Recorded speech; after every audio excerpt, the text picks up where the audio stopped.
안녕하세요. 저는 70대 할아버지입니다.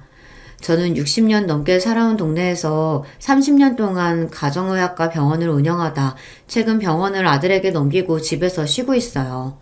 평생 공부만 하고 병원 운영에만 신경 쓰고 살다 하루아침에 백수가 돼서 집에 있으려니 아주 여기저기 좀이 쑤셔서 죽겠습니다. 또래 주변 친구들에 비하면 저는 오래 일한 편이기는 해요.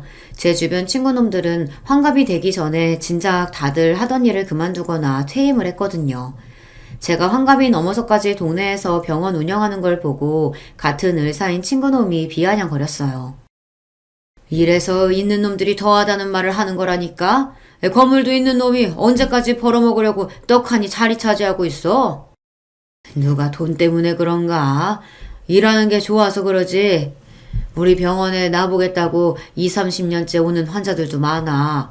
그런 분들 보면 그만둘 수가 있어야지. 친구놈은 제가 돈에 미쳐서 이 나이 먹어서도 일하는 것처럼 몰아갔지만 꼭 그렇지만은 않았습니다. 한 동네에서 오래 병원을 운영하다 보니 매일 만나는 환자들이 가족 같고 친구 같아 그만두고 싶지가 않았어요. 그건 네 생각이지. 요즘 사람들은 의사가 나이 많으면 싫어해. 빨리 아들한테 넘겨주고 좀 놀아라 놀아. 친구놈 말이 다 틀린 말은 아닙니다. 고등학교 졸업하고 의대에 들어간 순간부터 지금까지 저는 한시도 쉬지 않고 앞만 보고 달려왔어요. 그나마 아내와 결혼하고 아이들이 생기면서 가족들과 더 시간을 보내고 싶다는 생각에 다니던 대학병원을 나와 부모님께 증여받은 건물에 병원을 개원했습니다. 병원을 개원하고 나서는 매일 병원에만 있었어요. 그러니 더 이 동네에서 벗어날 일이 없었죠. 그때부터 지금까지 쉬지 않고 일만 했으니 친구 말대로 이제 남은 생은 좀 놀아도 되기야 하죠. 하지만 그게 또 마음처럼 쉽지 않았습니다. 원래 놀아본 놈들이나 노는 거지. 저처럼 평생 집, 병원 하던 사람은 일을 그만두면 앞으로 난 뭘 하고 살아야 하나 항상 걱정이 많았습니다. 병원 일 말고는 할 줄 아는 게 하나도 없으니까요. 그러다 보니 이제 쉴 때가 됐다는 걸 알면서도 병원 일을 놓지 못하고 꾸역꾸역 잡고 있었어요. 그때 저와 제일 친한 검사 친구놈이 한마디 했는데 그게 가슴에 와닿았습니다. 우리처럼 평생 공부만 하면서 살아온 놈들이 갑자기 하던 일 그만두고 집에 있으라 하면 오히려 내가 쓸모 없어진 것 같아서 더 우울해. 나 봐라. 직원장들이 다 후배라 나만 보면 선배님 쫓아다니는데 나도 민망해 죽겠어. 근데 어떡해. 아무것도 안 하고 집에만 가만히 있는 게 죽기보다 싫은데. 검사 친구놈은 퇴직할 나이를 넘기고도 더 일하고 싶다는 욕심에 퇴직을 안 하고 검사 자리에서 버티고 있어요. 어린 검사장까지 나서서 눈치를 주지만 꿋꿋하게 버티고 있답니다. 그만두기 싫어서요. 다른 친구들은 지금까지 평생 힘들게 살았으면 됐지 왜 그렇게까지 버티냐고 답답해했지만 저는 검사 친구 말에 100% 공감했습니다. 저도 딱 그런 마음이었으니까요. 평생 제가 배운 일이라고는 환자들 보는 것밖에 없다 보니 저는 할 줄 아는 게 없습니다. 제 입으로 이런 이야기 하기 창피하지만 아내가 없으면 밥도 한 끼 제대로 못 챙겨 먹어요. 그나마 제가 장점이자 단점인 게 집밖에 모릅니다. 다른 친구나 동료들은 병원 일을 하면서도 골프나 테니스도 치고 술도 마시고 하지만 저는 결혼하고 지금까지 줄곧 취미라고는 없이 퇴근만 했다 하면 곧바로 집으로 가요. 술도 안 마시고 담배도 태운 적이 없습니다. 남들이 보면 왜 그렇게 재미없게 사느냐, 그렇게 남자가 취미도 없이 가정에만 너무 충실하면 오히려 아내들이 귀찮아서 더 싫어한다고들 하더라고요. 하지만 어쩌겠어요. 제가 그런 사람인걸요. 병원을 개원하고 나서부터 지금까지 저는 점심은 무조건 아내와 먹습니다. 아이들이 어릴 때는 점심시간이면 집에 들려서 아내와 밥을 먹으며 아이들과 시간을 보냈어요. 아이들이 다 자라고 나서는 아내와 밖에서 외식도 하고 잠깐씩이라도 산책을 했습니다. 아내도 저와 비슷한 사람이라 책 읽고 화분 키우는 거 말고는 딱히 취미생활도 없고 친구도 많지 않아요. 그러다 보니 저와 아내는 서로가 서로에게 배우자이자 가장 좋은 친구였습니다. 둘이 같이 하는 게 제일 좋고 편했어요. 이런 이야기를 하면 사람들이 잘 안 믿어요. 에이, 그건 원장님 생각이신 것 같은데요? 사모님은 혼자 편하게 먹고 쉬고 싶은데 원장님이 자꾸 집에 오셔서 오히려 귀찮으실 수도 있죠. 제가 점심시간만 되면 집에 갔다 오겠다고 하니 함께 일하는 간호사들은 그냥 병원에서 같이 먹자고 했어요. 제가 점심마다 집에 가면 오히려 아내가 더 귀찮아 할 거라고요. 아니에요, 김 간호사님. 우리 어머니도 아버지가 집에 와서 식사하시는 거 좋아하세요. 아들인 저는 오라는 소리 한 번 안 하시면서 아버지는 꼭 집에 와서 식사하시라고 하신다니까요. 어머, 그래요? 암튼 우리 원장님이랑 사모님 금실 좋은 건 알아줘야 한다니까요. 아내와 저는 의대 시절부터 알고 지내 7년을 연애하고 결혼했어요. 요즘에야 오래 연애하는 일이 많다지만 저희 때는 흔하지 않았습니다. 여자 나이 20대 중반만 돼도 부모님께서 결혼하라고 난리였거든요. 아내도 마찬가지였어요. 처가에서는 아내가 대학을 졸업하자마자 결혼하길 바라셨지만 제가 그럴 상황이 아니었습니다. 제가 의대생이라 의대, 인턴, 레지던트 생활을 계속하느라 결혼을 생각하기가 힘들었거든요. 친구 중에는 인턴 레지던트를 하면서도 결혼하는 애들이 꽤 있었지만 저는 그러고 싶지 않았어요. 당시에 병원 생활이 워낙 바빠서 어차피 거의 집에 들어가지도 못하는 상황이었기 때문에 결혼해도 아내를 챙기지 못하고 힘들게 할 게 뻔했거든요. 그래서 레지던트라도 끝내고 결혼하려고 했어요. 그 긴 시간을 기다려준 게 제 아내입니다. 제가 레지던트를 끝날 때까지 기다려준 것도 고마운데 아내는 결혼과 동시에 제 내조를 위해 다니고 있던 출판사도 그만뒀어요. 아내가 출판사 일을 좋아한다는 걸 누구보다 잘 아는 저로서는 아내에게 고마우면서도 너무 미안했습니다. 당시에는 여자가 결혼하면 일을 그만두는 걸 당연하게 생각하던 시대였지만 저는 그렇게 생각하지 않았어요. 아내도 저와 마찬가지로 대학도 나오고 공부도 할 만큼 해서 회사에서 본인의 성과를 내고 있었는데 아내이자 엄마가 되었다고 해서 회사를 그만두는 게 너무 당연시 됐으니까요. 아내는 그렇게 좋아하던 일도 그만두고 저와 아이들을 위해서만 30년 넘게 희생하며 살았어요. 저야 병원에서 일만 하느라 정신없었지만 아내는 그 긴 시간 동안 자기 삶이라고는 없이 아들과 딸을 키우며 아들은 의사로 딸은 간호사로 훌륭하게 키워냈습니다. 아내가 없었다면 지금의 저도 아이들도 없었을 겁니다. 아내의 희생을 누구보다 잘 아는 저로서는 아내만 생각할 수밖에 없었어요. 골프고 테니스고 술이고 친구고 그 무엇보다 아내가 저에게는 무조건 1등이었습니다. 그런 아내를 위해서 제가 할 수 있는 일은 함께 시간을 많이 보내주는 것밖에 없었어요. 그래서 꼭 집에 들러 아내와 함께 점심을 먹는 겁니다. 모르는 사람들이 그게 더 아내를 힘들게 하는 거라고 하지만 저는 그렇게 생각하지 않아요. 사실 최근 아내와 함께 병원에서 건강검진을 했는데 진단 결과가 좋지 않았어요. 아내에게 우울증 증상이 있답니다. 저나 아내나 나이가 있다 보니 언제 몸에 문제가 생겨도 이상하지 않을 나이예요. 하지만 다른 거를 다 떠나서 아내에게 우울증 증상이 있다는 게 저에게는 충격적이었습니다. 아내의 행복만이 저에게는 기쁨이라 할 수 있는 한 아내를 기쁘게 해주기 위해 노력하며 살아왔는데 우울증이라니 가슴이 아팠죠. 저는 아내를 데리고 바로 정신과 진료를 받았어요. 그런데 병원 진료를 받고 난 뒤 아내에게 생각지도 못한 이야기를 들었습니다. 제가 걱정할까봐 말은 안 했지만 아내가 지난 1년 동안 많이 힘들었대요. 1년 전 딸아이가 결혼했어요. 그 이후 아내가 불안하고 우울했답니다. 매일 붙어있을 때는 몰랐는데 옆에서 하루 종일 쫑알거리던 애가 없으니까 허전하고 외롭고 그러네. 보고 싶어도 아무 때나 보지 못하니까 더 걱정도 되고 보고 싶기도 하고. 사실 저희 식구가 유독 넷이 가깝기는 한데 아내와 딸 사이가 유난히 좋았어요. 다른 집 딸들은 사춘기 때 말도 안 듣고 방황도 많이 한다는데 저희 딸은 사춘기도 없이 무난하게 컸거든요. 더군다나 딸이 막내라 그런지 애교도 많아서 우리 집에는 없어서는 안 될 비타민이었죠. 그런 딸이 대학에서 강원도 남자를 만나 연애하더니 결혼하면서 강원도로 가버렸어요. 결혼하기 전까지 딸도 제 병원에서 일했었는데요. 하루아침에 결혼해서 그 먼 강원도로 가버렸으니 허전함이 말로 표현할 수 없을 정도였죠. 네, 저도 압니다. 자식이 자라면 독립해서 나가는 게 당연한 일이죠. 하지만 저는 아직 마음의 준비가 되지 않았었어요. 솔직히 말하면 자식들과 멀어질 준비를 해본 적도 없습니다. 아들도 의사고 딸도 간호사라 둘 다 제 병원에 평생 데리고 있을 생각이었거든요. 아들도 일찍 결혼했지만 결혼한 이후에도 내내 제 병원에서 일하고 있어요. 그랬으니 딸도 당연히 그럴 줄 알았죠. 딸이 대학 때부터 만나던 남자가 강원도에 일하는 건 알았지만 결혼하게 되면 고향인 강원도로 가겠다고 할 줄은 꿈에도 몰랐어요. 그래서 딸이 결혼하면 강원도로 내려가야 한다고 했을 때 저도 아내도 당황했습니다. 한편으로는 믿지 않았어요. 제가 강원도에 가는 건 싫다고 하면 딸이 가지 않을 줄 알았거든요. 그런데 딸의 생각은 확고했습니다. 김서방이 처음부터 은행 지원할 때 강원도에 있는 지점으로 지원한 거 나는 알고 있었어요. 그래서 나는 이미 우리 결혼하면 강원도로 가야 하는구나 생각은 하고 있었어. 딸이 저나 아내가 걱정할까봐 일절 말은 안 했는데 알고 보니 사위될 녀석이 서울에서는 취직이 쉽지 않았나 봐요. 그래서 지원한 은행의 근무 가능 지역을 고향인 강원도로 지원했더군요. 그래야 합격 확률이 높으니까요. 나야 간호사라 서울이든 강원도든 어디서든 일할 수 있지만 김서방은 아니잖아. 그러니까 내가 따라가는 게 맞지.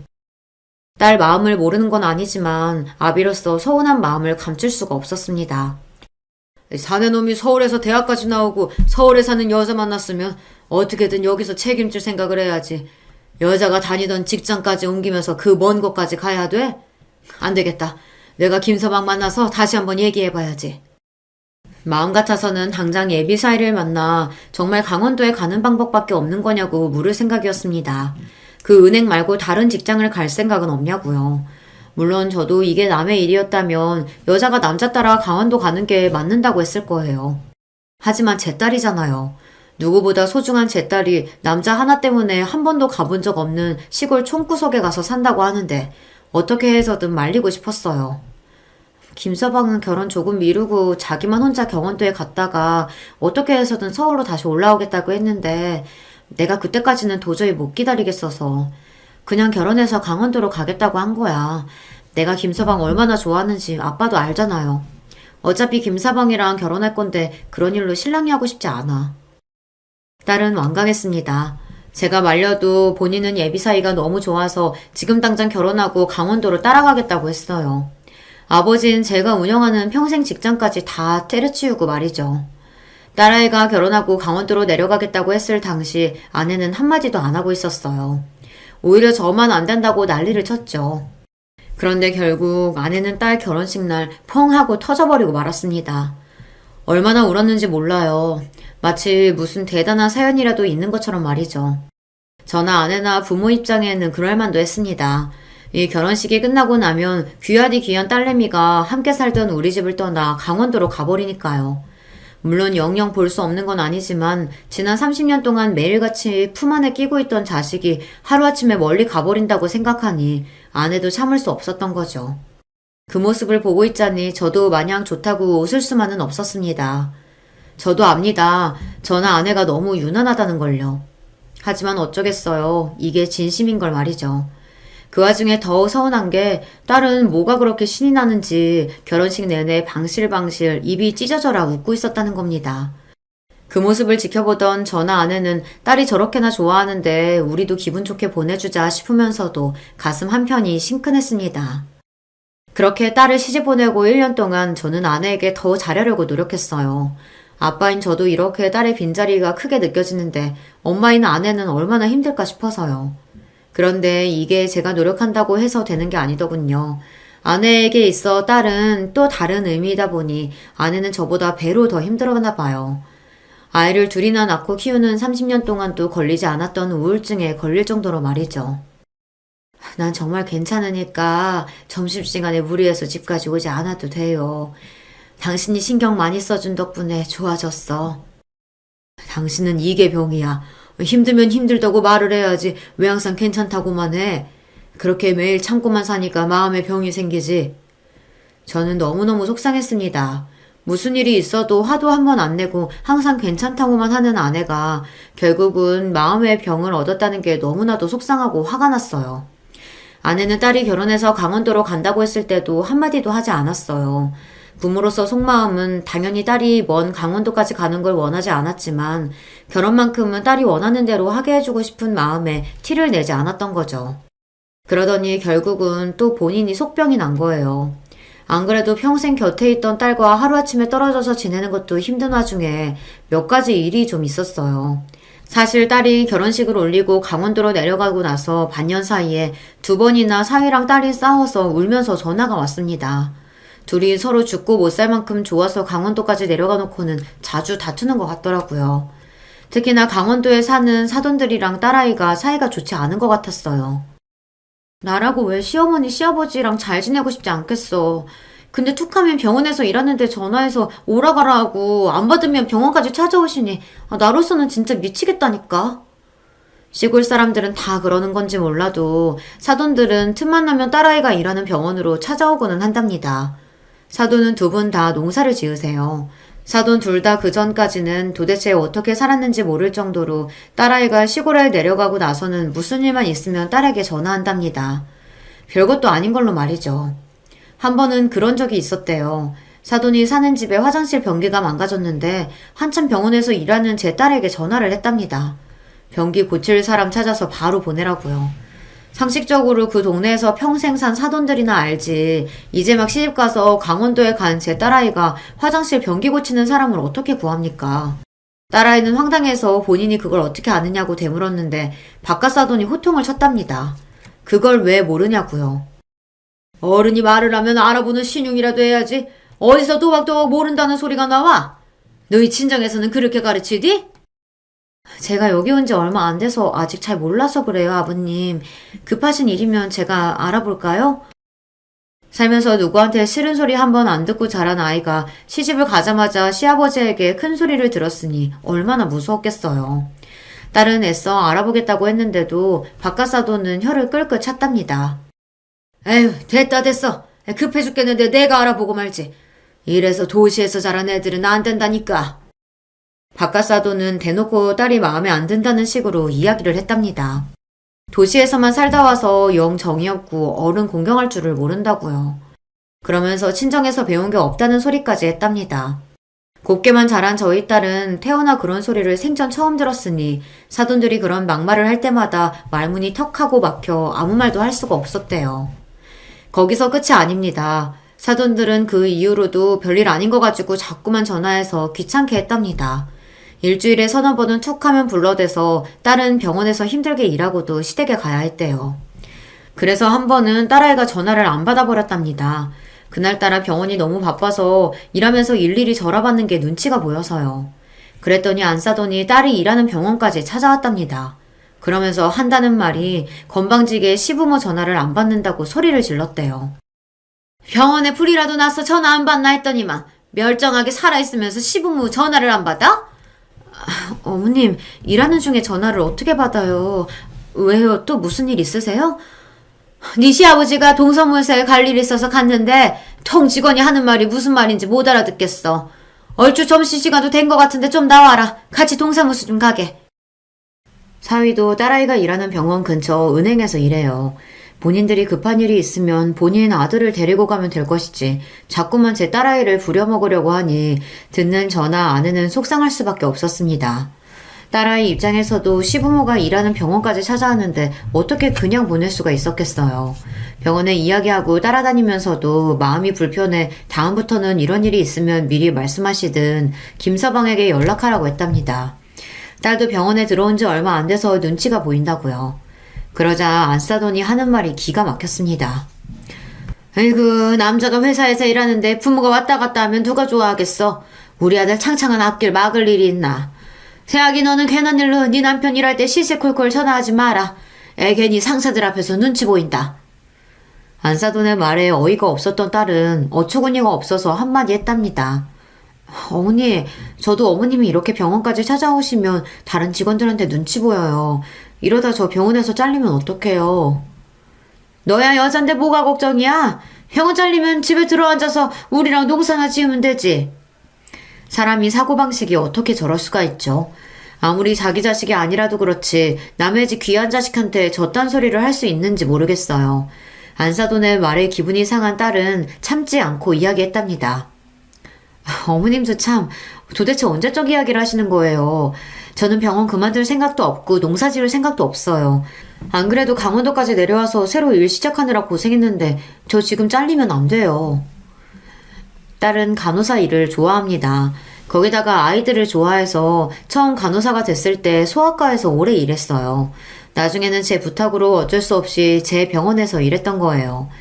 딸아이는 강원도에 가자마자 당장 일할 수 있는 소아과를 알아봐서 면접 본다고 잔뜩 들떠 있었어요. 다행히 그 중에 한 군데 합격해서 굉장히 좋아했습니다.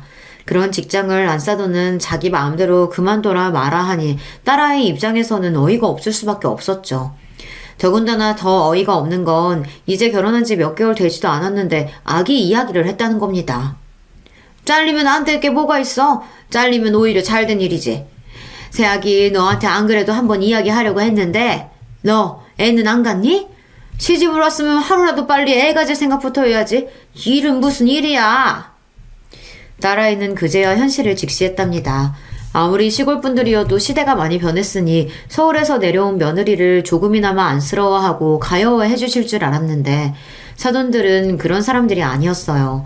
나이 지역을 떠나 그냥 자기들 집안밖에 모르고 며느리는 도구로밖에 볼 줄 모르는 한심한 인간들이었죠. 그런 이야기를 들을 때마다 저도 저지만 아내가 너무 힘들어했어요. 아무리 급한 일이 있어도 며느리가 일하는 직장인데 거기까지 찾아오면 어떡한다니. 김서방은 그런 이야기 듣고도 가만히 있었어? 아내는 딸아이의 이야기를 듣다 도저히 이해가 되지 않았는지 그런 상황에서 김서방은 도대체 뭘 하고 있었느냐고 나무랐습니다. 김서방? 말도 마 엄마. 차라리 가만히 있는 게 나아. 내가 짜증나서 이야기했더니 시부모님이 며느리가 일하는데 못 가냐고 갈 수도 있는 거 아니냐고 오히려 나더러 이해심이 부족하대. 결혼할 때는 강원도에 가서도 제 딸아이가 하고 싶은 대로 다 하게 해주겠다고 걱정하지 마시라고 그렇게 신신당부를 하고 데려가더니만 사위놈은 정작 강원도에 내려가서는 제 딸아이에게 신경도 쓰지 않았습니다. 오히려 자기 부모들 편만 들었어요.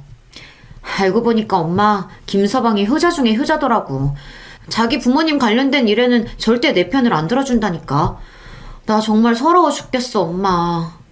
아이고 우리 딸 안쓰러워서 어떡하니. 아휴 내가 또 괜히 엄마 목소리 들으니까 울컥해서 하소연만 실컷 했네. 엄마 너무 걱정하지 말아요. 시부모님만 아니면 그래도 다른 건 다 지낼만 해요. 김서방도 둘이 있을 땐 잘해주고. 전화를 끊을 때만 되면 딸은 항상 그래도 괜찮다고 잘 지내고 있다면서 걱정하지 말라고 했어요. 하지만 부모 마음이 어디 그런가요? 전화를 끊고 나면 그날은 저나 아내나 잠도 잘 못 자고 설칠 정도로 딸이 걱정되고는 했습니다. 아무래도 제 딸아이가 어릴 때부터 귀하게 자라다 보니 시골에서 평생 사신 어르신들 눈에는 못 믿어올 수는 있습니다. 하지만 아무리 며느리라도 남의 자식인데 본인들 편한 대로 휘두르려고 하시니 저나 아내나 사돈을 생각하면 원망스럽기도 하고 딸아이 걱정이 이만저만이 아니었어요. 그러다 보니 한 번씩 딸아이가 서울에 올라올 때마다 저나 아내는 뭐든 해주려고 애썼습니다.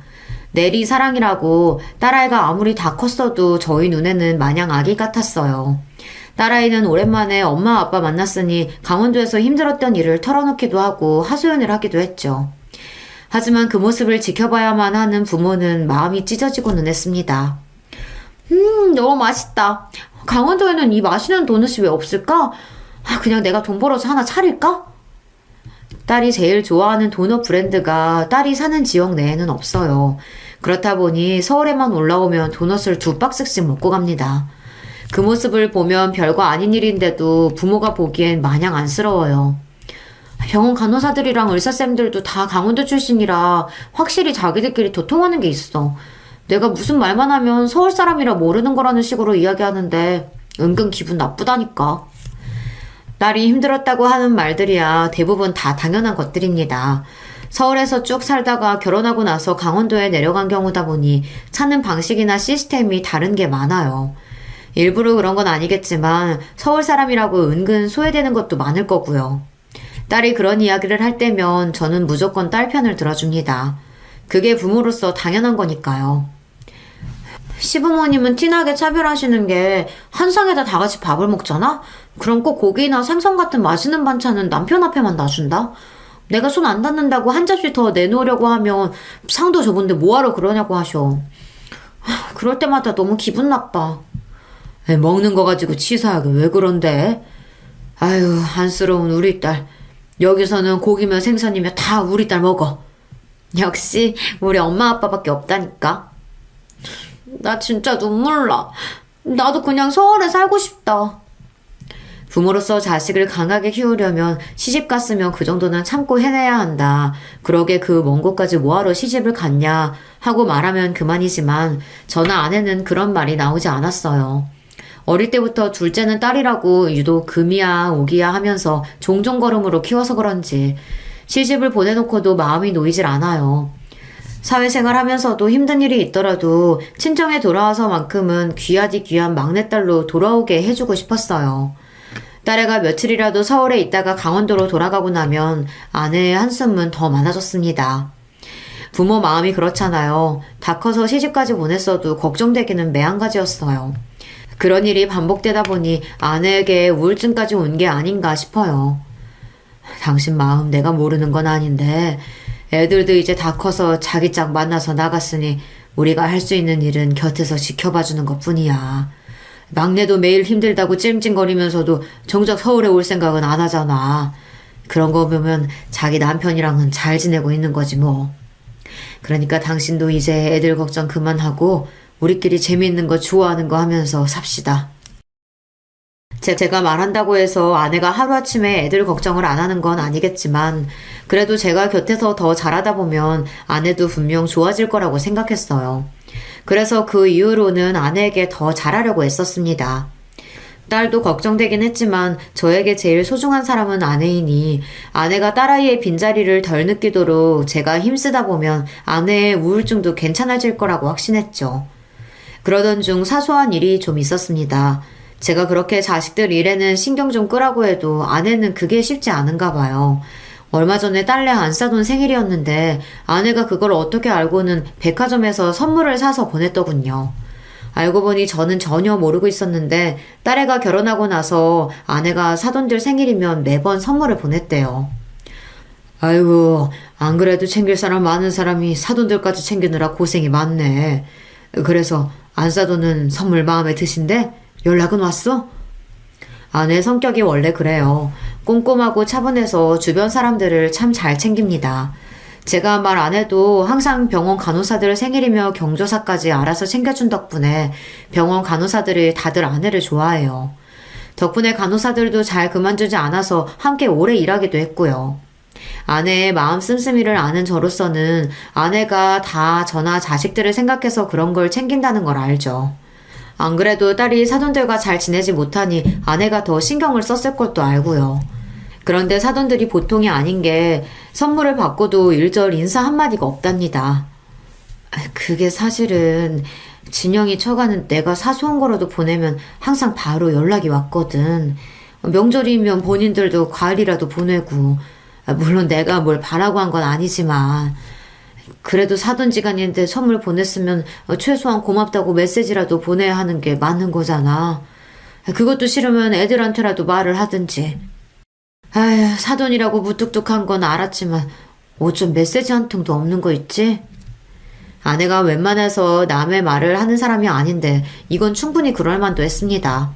아내가 아들 처가에도 생신이나 경조사가 있을 때마다 선물을 보냈다 보니 딸내 시댁에도 그렇게 한 거예요.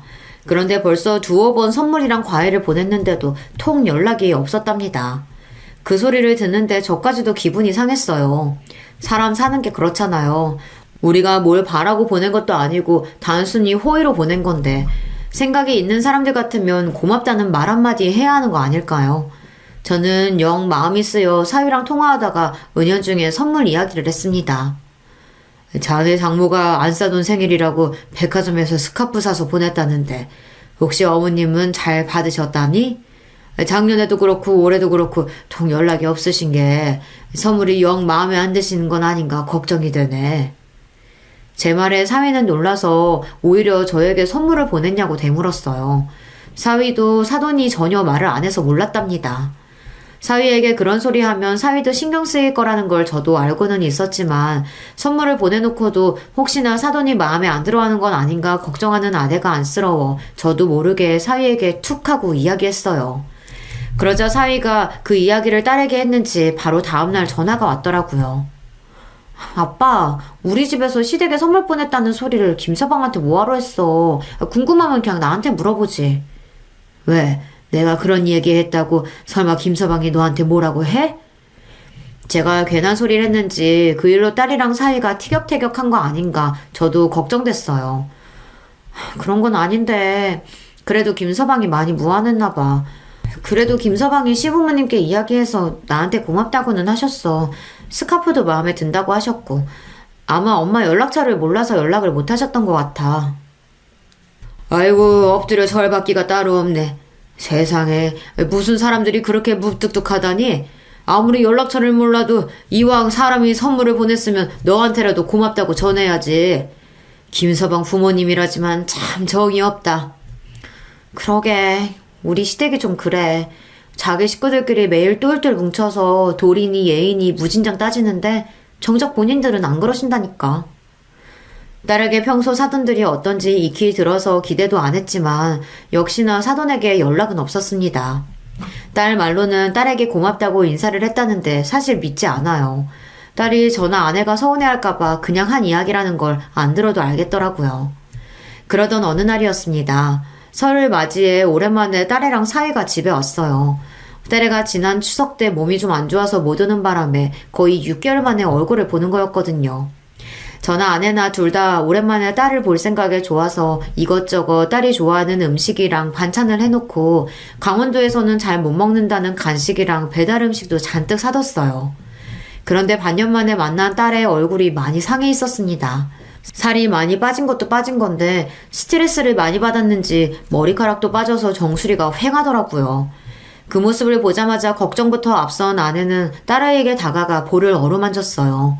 걱정이 서린 눈으로요. 살이 왜 이렇게 빠졌어?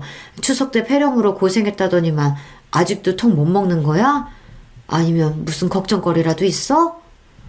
추석 때 갑자기 폐렴이 심해져서 도저히 올라올 수 없다고 했던 딸이 걱정돼 그 이후 아내는 좋다는 영양제를 박스로 사서 택배로 보냈어요. 면역에 좋다는 음식도 잔뜩 보내주고요.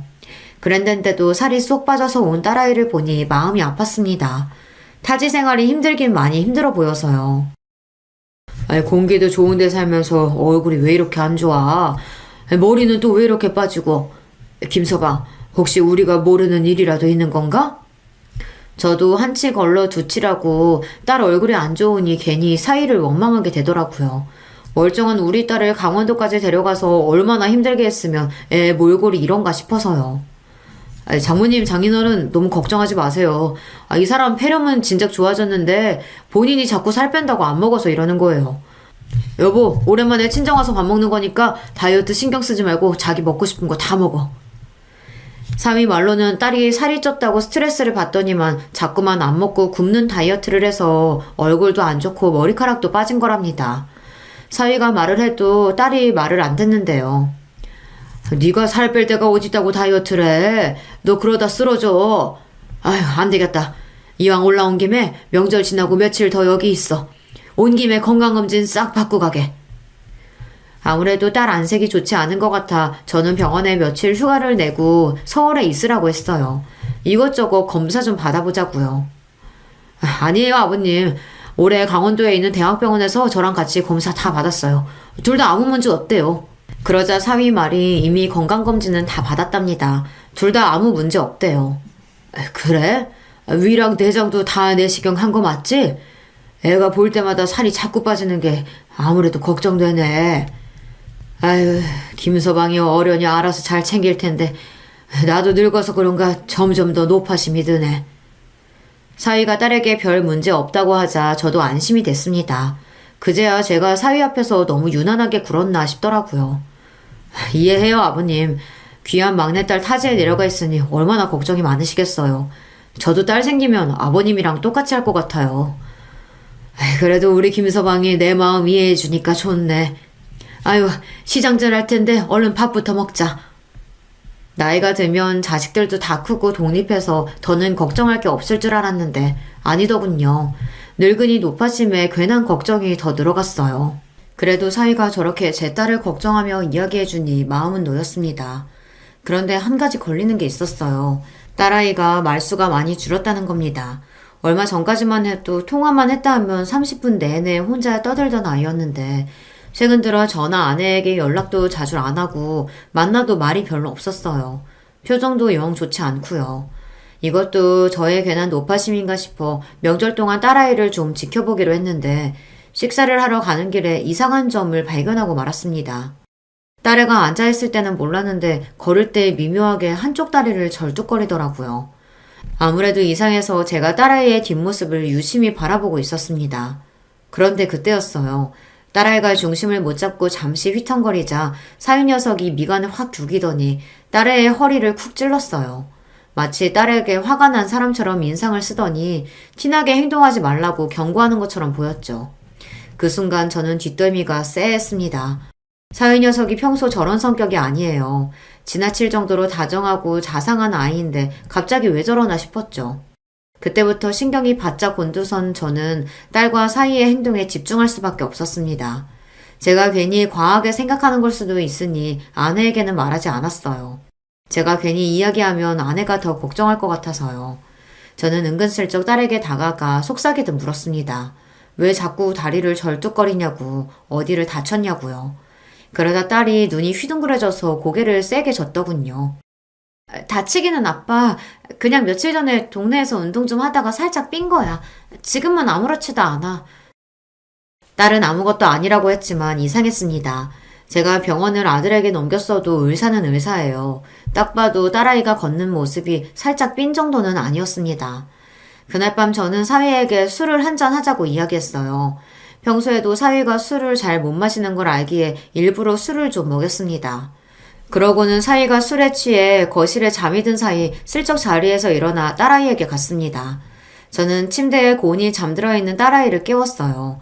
그러고는 절뚝거리던 딸아이의 다리를 만져봤습니다. 제가 발목을 살짝 건드리자마자 딸아이가 아 하고 큰 소리를 냈어요. 순간 저는 하늘이 무너지는 것 같았습니다. 딸, 너 이거 살짝 빈 거 아니지? 아빠가 의사인데 그걸 모르겠어? 사실대로 말 안 하면 내일 너희 오빠 병원에 데려가서 바로 엑스레이 찍을 거니까 얼른 사실대로 얘기해. 낮에 걷는 모습을 뒤에서 봤을 때도 분명 살짝 삔 정도로만 보이지는 않았어요. 적어도 발가락이라도 금이 갔을 거예요. 그 정도로 다쳤으면 병원에 가서 검사하고 깁스라도 해야 하는데 간호사인 딸이 아무런 조치도 없이 저러고 다니는 게 아무래도 이상했습니다. 평소 딸에게 큰 소리 한 번 낸 적 없는 제가 새벽에 자는 딸까지 깨워 그 정도로 몰아붙였으니 딸도 적잖이 당황한 것 같더라고요. 제 말에 우물쭈물하던 딸은 잠시 망설이다가 힘겹게 말을 꺼냈습니다. 왈칵 눈물까지 쏟으면서요. 그러더니 한다는 말이 충격적이었습니다. 아빠, 나 사실 김서방한테 맞았어. 그래서 계단에서 굴러 넘어지는 바람에 다리도 다친 거야. 바로 병원 가서 치료받으려고 했는데 저 인간이 이번에도 다쳐서 친정에 오면 본인은 의심받을 것 같으니까 절대 병원 가면 안 된다고 하도 난리를 쳐서. 딸은 서러움에 울컥울컥 하면서도 힘겹게 말을 이어갔습니다. 저는 이야기를 듣는 내내 너무 놀라서 말문이 턱하고 막히고 말았습니다. 한 번도 생각해 본 적이 없던 일이에요. 제 딸이 귀하디 귀한 우리 딸내미가 남편에게 맞는다뇨. 딸, 그게 정말이야? 그런 일이 있었으면 바로 아빠한테 연락을 했어야지. 왜 혼자 끙끙거리고 참고 있었어? 제 딸이 너무 거지 같은 일을 당했다는 것만으로도 너무 화가 났지만 더 화가 나는 건 그런 일을 겪고도 아무한테도 말도 못하고 혼자 참고만 있었다는 게 더 화가 났습니다. 난 당연히 아빠한테 연락하려고 했지. 근데 그 인간이 내 핸드폰도 뺏어갔어. 그러면서 친정에 연락하면 아버지 병원에 불지를 거라고 미친 소리까지 하고. 그래서 도저히 안 되겠다 싶어서 서울 올라가려고 짐 쌌는데 그때부터 못 가게 매일 때리는 거야. 아빠, 나 그 인간한테 매일 맞고 살았어.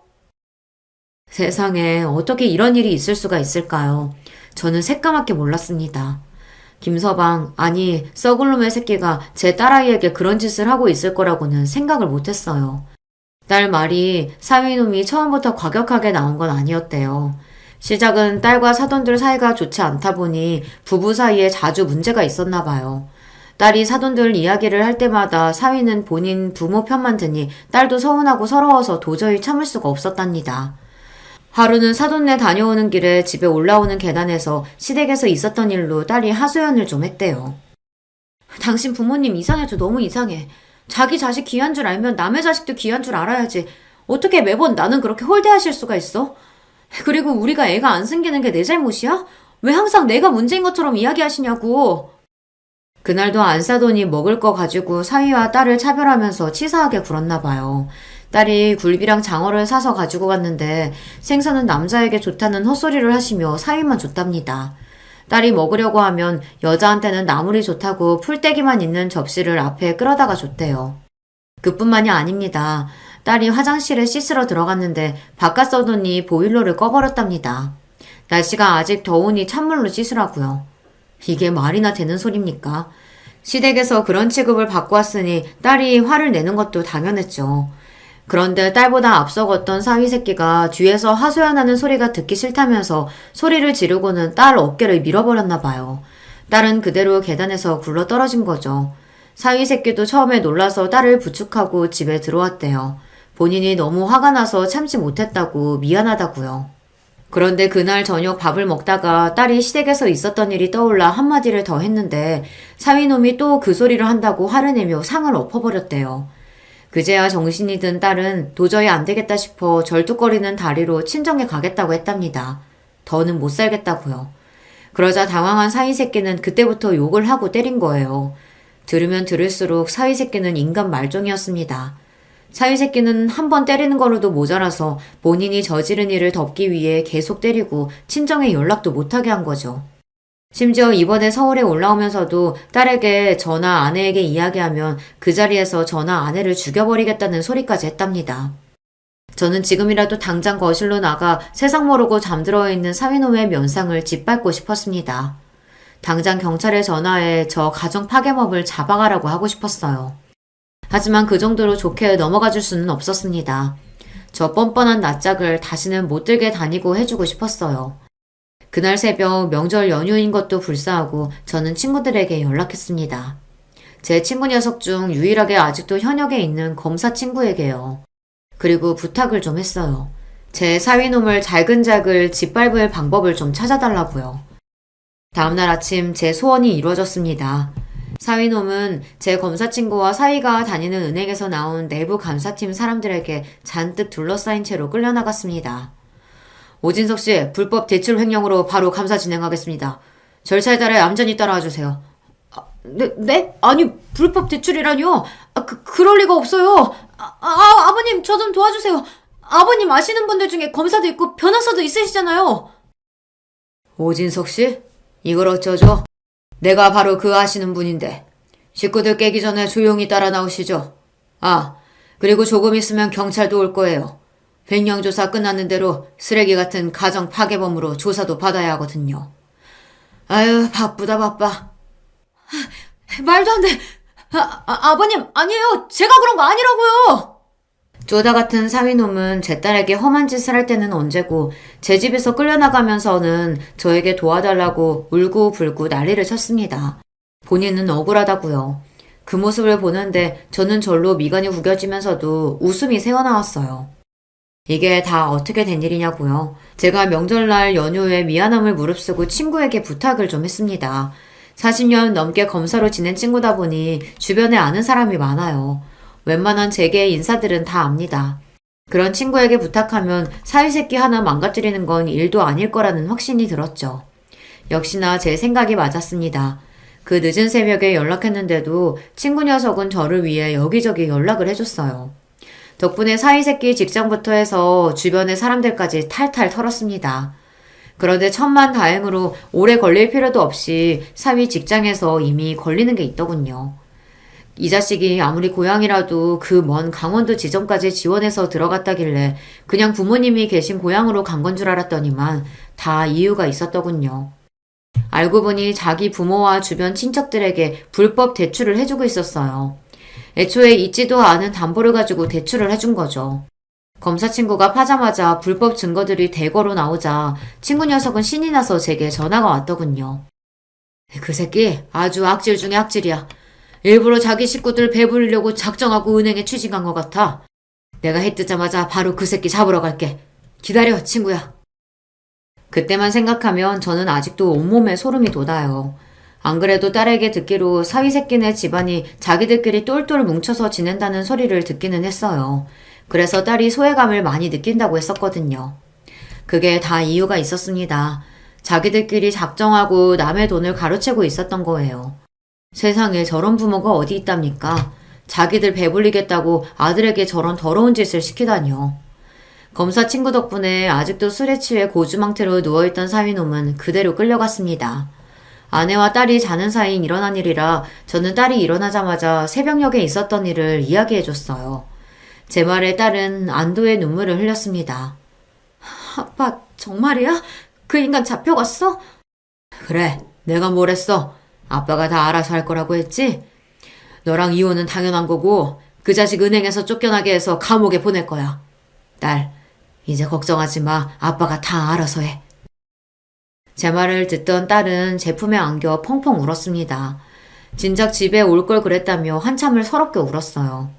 현재 그 일로 미친 사위 새끼뿐만 아니라 그 새끼의 부모, 친척까지 모두 다 철저하게 조사를 받고 있습니다. 검사 친구에게 듣기로 사안이 사안인 만큼 구속이 불가피하다는 것 같다고 하더군요. 그리고 바로 얼마 전 딸아이와의 이혼은 빠르게 정리됐습니다. 모든 귀책 사유가 사위 새끼에게 있다 보니 쉽게 종결됐어요. 아이가 없는 게 천만다행이었다 싶었죠. 물론 그 일 이후 딸아이는 아직도 마음에 트라우마가 있어요. 당연한 일이죠. 몇 년을 사랑해서 믿고 강원도까지 따라갔는데 그런 말도 안 되는 일을 당했으니까요.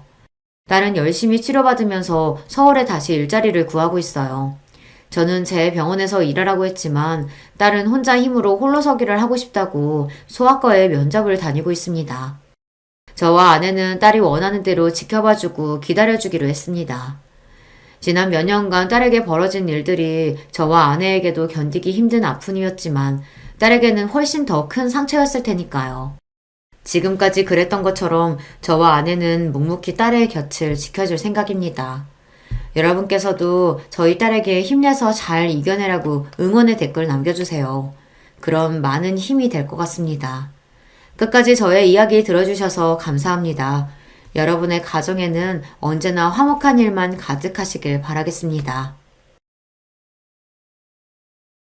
안녕하세요. 이제가 40이 된 새댁입니다. 여러 사연을 듣다 보니 제 얘기도 한번 들려드리고 싶어서 이렇게 사연을 보내봅니다.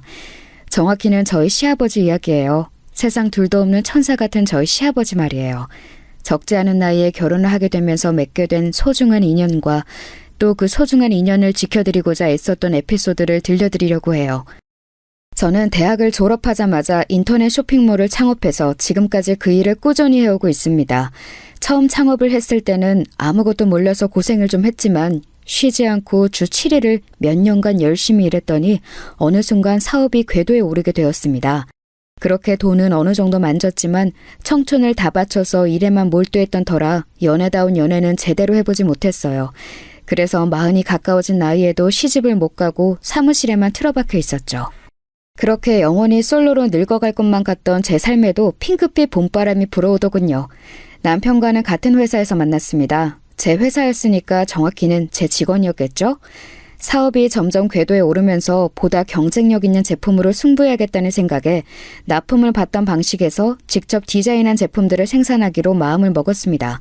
그렇게 해서 능력 있는 패션 디자이너들을 사방팔방으로 물색했는데 그때 당시 남편이 자신의 개인 SNS 계정에 올린 포트폴리오가 마음에 들어 컨택을 해보았고 본인이 해보고 싶던 일의 방향과 저희 회사의 비전이 맞는다며 흔쾌히 영입을 할 수 있게 되었습니다.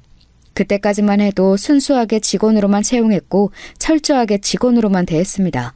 그도 그럴 것이 저보다 6살이나 어린데다가 대표가 남자 직원에게 추근덕대는 것처럼 보이는 게 싫었기 때문입니다. 그런데 아이러니하게도 제가 이렇게 스스로를 통제하고 있었다는 것은 반대로 그 사람에게 마음이 가고 있었다는 것을 반증하는 것이었죠. 처음에는 순수하게 그 사람의 작품 세계만 보고 고용인으로서 매료되었다면 함께 일하게 되면서 알면 알수록 점점 남자로 보이기 시작했거든요. 하지만 먼저 다가설 수는 없었습니다. 그런데 놀랍게도 남편도 같은 생각을 하고 있었대요. 저를 처음 본 순간 첫눈에 반했다고 했습니다. 그렇게 서로에게 끌리고 있었지만 업무 관계라는 장벽에 가로막혀 몇 달을 그렇게 서로 소가리를 했습니다. 하지만 남편이 남자답게 용기 있게 제게 고백을 했고 저희는 그렇게 연애를 시작했습니다. 나중에 지나서야 남편이 말해준 건데 그때 고백할 때는 거의 잘릴 각오를 하고 고백했다고 하더군요. 저는 왜 더 빨리 말하지 않았냐며 타박 아니 타박을 했습니다. 그렇게 저희는 2년여를 달콤하게 연애하다가 본격적으로 결혼 얘기가 오가게 되었습니다. 남편은 어머니가 일찍 돌아가시고 아버지 밑에서 자랐다고 합니다. 시아버지 되실 분은 조그만 시골 학교의 미술교사로 오랫동안 일해오고 계시다고 했습니다. 아버님을 처음 뵀던 날 무척이나 긴장을 했었는데 그런 저를 너무나 따뜻하게 맞아주시던 모습이 아직도 생생합니다. 시아버지는 격동의 1960년대에 태어나 찢어지게 가난한 어린 시절을 보내셨습니다. 어렸을 적부터 화가가 꿈이었는데 부타나 물감 한 통 살 돈이 없어서 늘 동네 부잣집 자녀들만 다니는 고급 미술학원에서 버리는 찌꺼기 재료들을 가져다가 그림을 그렸다고 했습니다.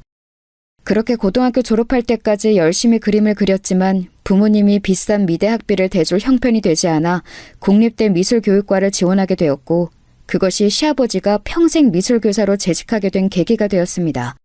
남편은 시아버지로부터 그림의 재능을 물려받아 어릴 때부터 신동소리를 들으며 자랐고 시아버지는 아마 자신의 화가로서 못다 이룬 꿈을 남편이 대신 이루어주기를 내심 바랬던 것 같습니다. 다행히 남편도 그림을 좋아하고 예술가 기질이 있었기 때문에 순수 미술은 아니지만 패션 디자이너라는 영역에 발을 담그게 되어 아버지의 뜻을 이어가게 되었던 것입니다. 남편의 아버지에 대한 사랑은 남달랐습니다. 남편이 어릴 때 어머니가 사고로 돌아가시고 그때부터 쭉 시아버지가 홀로 지내시면서 남편을 키우셨습니다. 시아버지는 돌아가신 아내에 대한 그리움과 더불어 남편이 혹시라도 상처받을까봐 그때부터 쭉 재혼하지 않으시고 혼자 사셨다고 합니다. 지금은 오히려 남편이 좋은 분 있으면 결혼해서 사시라고 제안을 하는데도 끝내 재혼 생각은 없다고 하시네요. 자신의 인생에서 여자는 먼저 간 아내 한 명뿐이라면서요.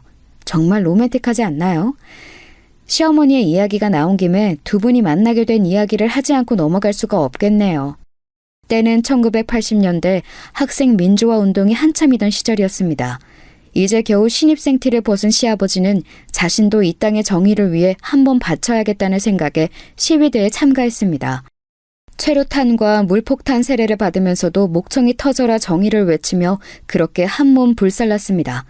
하루는 시아버지가 군인들에게 쫓겨 골목골목을 도망다니다가 피할 곳이 여의치 않자 담을 넘어 아무 민가에나 들어가 몸을 숨겼다고 합니다. 어머, 내 깜짝이야!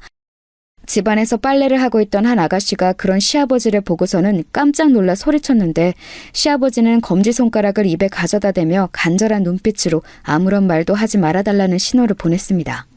그러던 찰나 그 집의 대문을 쾅쾅 두드리면서 군인들이 들이닥쳤습니다. 실례하겠습니다. 여기 시위대 한 명이 한 명 들어간 것 같던데 혹시 누가 들어오지 않았나요? 시아버지는 재빨리 군인들이 자신을 볼 수 없도록 몸을 한쪽 구석에 숨겼습니다. 마당 어귀에서 군인과 그 아가씨의 대화 소리가 들렸습니다. 아니요. 그런 사람은 못 봤는데요. 혹시라도 수상한 사람의 거동이 파악되면 꼭 연락 주십시오. 굉장히 불순한 분자들이라 시민들에게도 위협이 될 수 있습니다. 네, 알겠습니다. 군인들은 그렇게 물러갔습니다. 이제 나오셔도 돼요. 시아버지는 만신창이가 된 몸을 이끌고 마당으로 나왔습니다. 감사합니다. 제 동지들 중 몇몇은 신미들 신고로 붙잡혀가기도 했는데 아가씨는 이렇게 저를 숨겨주셨으니 이 은혜를 어떻게 갚아야 할지요. 은혜라니요. 훌륭한 일 하시는데 제가 조금이라도 도움이 될 수 있다면 이 정도쯤이야. 정말 감사합니다. 감사합니다. 그렇게 시아버지는 황급히 자리를 떠났는데 그걸로 끝이 아니었습니다. 다음 날도 또 그 다음 날도 시아버지는 이쪽으로 도망만 오면 항상 이 집 담벼락을 넘어 숨었다고 합니다. 그때마다 착한 그 아가씨는 시아버지를 숨겨주었고요. 시아버지는 처음에는 군인들에게 붙잡힐 뻔한 위기의 순간을 넘기느라 이 집에는 도망치고 숨을 생각밖에 없었는데 몇 번을 반복해서 그러자 계속해서 자신을 숨겨주는 이 아가씨가 자꾸 눈에 들어오더랍니다. 빨래바구니를 한 켠에 들고 조금은 당황했지만 수줍은 듯한 모습으로 서 있는 그 아가씨의 모습을 보는데 그렇게 이뻐 보일 수가 없더라면서요. 그날도 어김없이 군인들을 피해 도망치다 그 집에 몸을 숨긴 시아버지는 그날만큼은 잠시 본분을 망각하고 그 아가씨에게 말을 붙였습니다. 저 혹시 실례가 안 된다면 그동안 도와주신 보답으로 식사를 한번 대접하고 싶습니다만. 네? 식사요? 네, 그럼. 그 아가씨는 처음에는 놀라는 듯 하더니 이내 수줍게 시아버지의 데이트 신청을 수락했습니다. 시아버지는 항상 여기저기 땅바닥에 구르고 최루탄을 뒤집어 쓴 모습으로 나타나는 자신의 겉모습 때문에 당연히 거절을 당할 거라고 생각했는데 의외로 그 아가씨가 수락을 해서 놀랍다고 했습니다. 네, 이 아가씨가 바로 시아버지의 운명의 사랑이자 제 남편의 어머니가 되실 분이었던 거죠. 그날 이후로 두 분은 매일 만났다고 합니다. 그렇게 두 분이 정이 깊어지자 시아버지는 둘의 앞날을 그려보게 되었고 사랑하는 사람과 함께하는 미래를 그리며 학생운동은 잠시 내려놓고 공부에 매진을 했습니다. 교육자로서 이 나라에 이바지하는 것이 또 다른 애국이 될 수도 있겠다고 생각을 하면서요. 그렇게 학업과 군복무를 마친 시아버지는 임용고시에 합격하자마자 시어머니와 결혼을 했습니다. 그리고 얼마 지나지 않아 씩씩한 사내 아이를 낳았는데 그 아이가 바로 지금의 제 남편이고요. 정말 행복만이 가득한 가정이었다고 합니다. 아내와 아들을 사랑하는 착실한 남편과 그런 남편을 또한 한없이 사랑하는 착한 아내, 게다가 이쁜 아들까지. 시아버지는 천국에 있다면 바로 이곳이겠구나 싶었다고 합니다. 하지만 그 에덴 동산 같던 평화로운 가정을 시기 질투라도 하듯 그 집에는 커다란 불행이 닥쳐오게 됩니다. 때는 남편이 6살 되던 해였습니다. 시아버지는 그간 자신의 뒷바라지를 하느라 집에서 고생만 한 아내를 위해 친구들끼리 신나게 놀고 오라며 여행을 보내주었습니다. 아이는 자기가 볼 테니 걱정하지 말고 다녀오라면서요. 여보, 이런 좋은 기회 마련해줘서 고마워요. 꼭 가보고 싶던 덴데 친구들도 이번 여행 너무 기대하고 있어요. 준석이 저녁마다 씻기는 거 잊지 말고 매운 거 먹으면 배탈 나니까 빨간 음식은 먹이지 말고요. 아이고, 여기 걱정은 하지 말고 신나게 가서 놀 생각만 해. 그동안 당신 고생만 했잖아. 다음에는 더 좋은 거 보내줄게. 아무 걱정 말고 맘 편하게 다녀와. 정말 고마워요. 여보, 사랑해요. 그렇게 떠난 충주 여행이 시어머니의 마지막 길이 되어버렸습니다. 꼭 한번 가보고 싶었다던 그 충주호 위에서 시어머니가 탄 유람선에 화재가 나면서 모두 불타고 시어머니는 그렇게 허무하게 세상을 떠나게 되었던 것입니다. 아마 기억하시는 분들 많으실 겁니다. 이 충주호 화재 사건은 성수대교 붕괴 사건 후 3일 만에 일어난 사건이라 세간의 충격을 더하는 엄청난 비극적인 사건으로 대한민국이 떠들썩했으니까요. 그 비극의 중심에 시어머니가 계셨다는 사실이 슬플 뿐입니다. 아빠, 엄마는 이제 안 와?